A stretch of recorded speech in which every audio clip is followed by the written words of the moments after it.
Hello everyone and welcome to Tailored Acres. I'm Taylor and I am a gardener in Wisconsin, Zone 4. So today we're going to talk about winter sowing because it's that time of year again.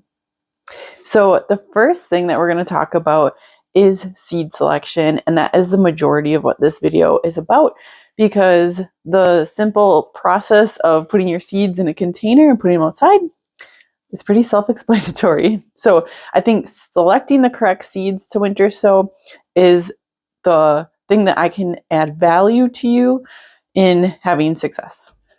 So let's get started with seed selection. So the most important thing that I look for in the seeds is something that is cool hardy, and that means that it can tolerate a light frost. So to build that knowledge does take a while to research each seed, and you can do this by searching its culture guide online. So you'll type in like Bells of Ireland culture guide, and it will have all those details for you about growing that seed. So I'll also go over that when I go through all of my plants that I am planning on winter sowing this year. So a reason why you want to select the cold hardy seeds is because those containers that you have them outside do not retain heat overnight. So those containers are still going to experience your low temperature, which if you live in Wisconsin can be very cold. I think it's a high of like -4 today, and a low of -21 tonight here. So those seeds will experience those lows, and even though they're in those protected containers, it will save them a little bit from a frost as they are covered. And it's important to talk about cold stratification. So you can winter sow at any time up until you're going to be planting seeds, basically. So it's just to give those seeds a jump start on starting when Mother Nature would have started them by direct sowing them out. But then they have that little bit of protection out there in those little mini greenhouses that you would create to put them in. So the cold stratification, though, many seeds, especially like native or perennials, some cut flowers, need a cold stratification period so that they know that it's time to grow. So through winter sowing, you're providing that just to make sure that you're providing it long enough in advance of when they're going to germinate. So having them out there in like January ensures that. All right, so now for the fun part. So I'm going to go through cut flowers first, then vegetables, and then perennials of the seeds that I'm going to be winter sowing this year, and share a few details about each one of them. Okay, so first for cut flowers, we have bachelor buttons, and these are very successful winter sowing for me. I did have some also self-seed in my garden, so I have a feeling they would also be very easy to direct. So they're back, Bells of Ireland. I'm still haven't been that successful with these. I did have one germinate last year, one. So those are going to be hopefully more successful this year for me. We have green, gold, blue plurum, which I struggled with this last year growing it. I'm not sure what I did wrong, but I didn't pay attention to what I really did. So that's probably some of my problem. Also, this germination rate is very low on here, so that could have something to do with it as well. But this is a very beautiful filler for the flowers. And next up we have Dusty Miller. So I grew some of this just starting it inside, and they're really pretty, and they are supposed to be perennial here. It does say tender perennial, so maybe this variety won't come back, but I did leave some out in my landscaping. So we'll see. But I wanted to try some winter sowing because they are a cool flower. Feverfew, I have Virgo and Magic Single. I did have a lot of Magic Single self-sow itself this year, so I might not need to start any more of that.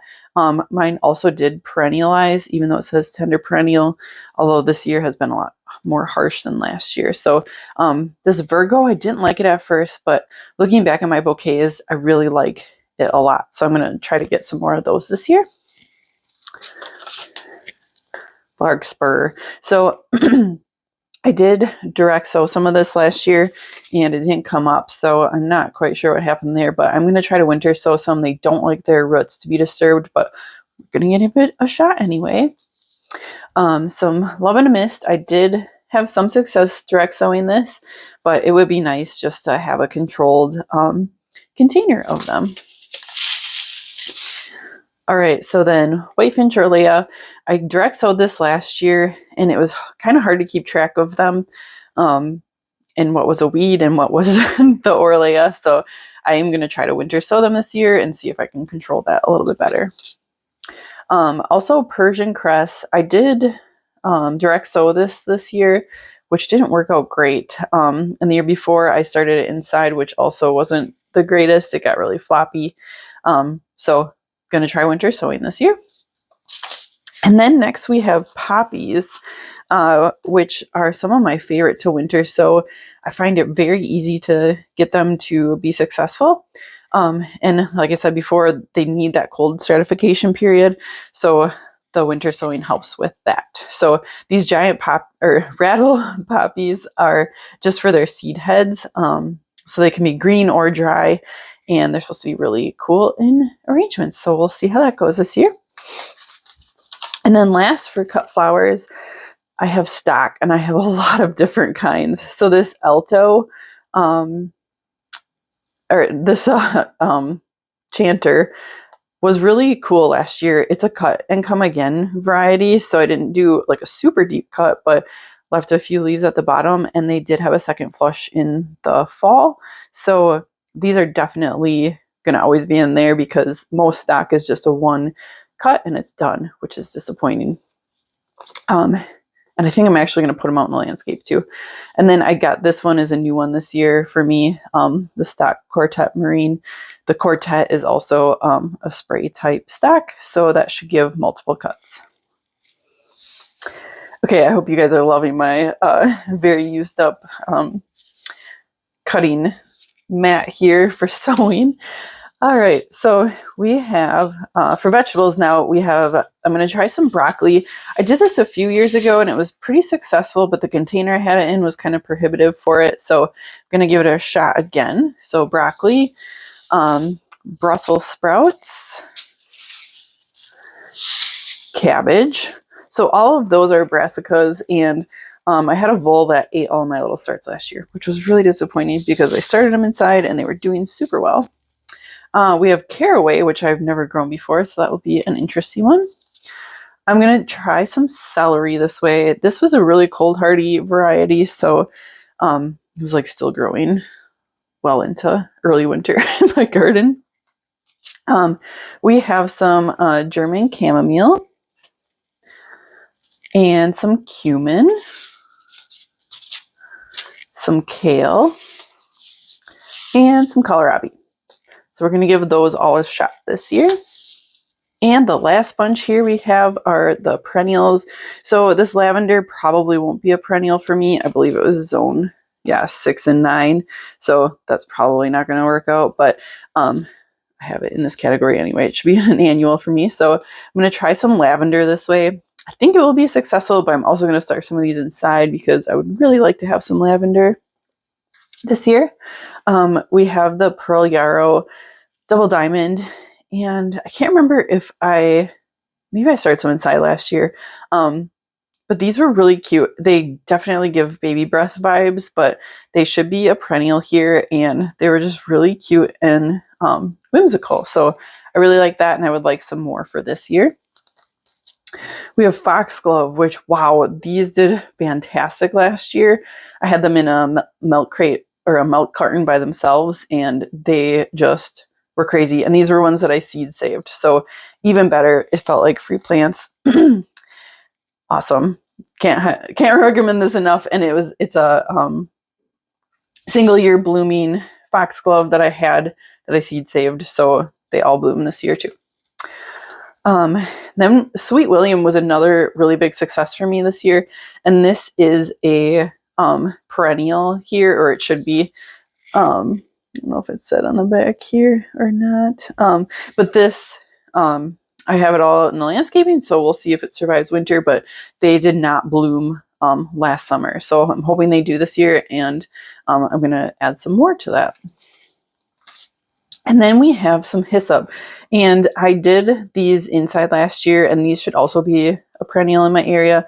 And I guess I'm saying that on every one just because it does get so cold here. Like I said, it's going to be negative like 21 overnight here, and that's very cold for many of these plants. We do have a small amount of snow cover, but it's probably not enough to protect them. So I'm going to be starting more of these.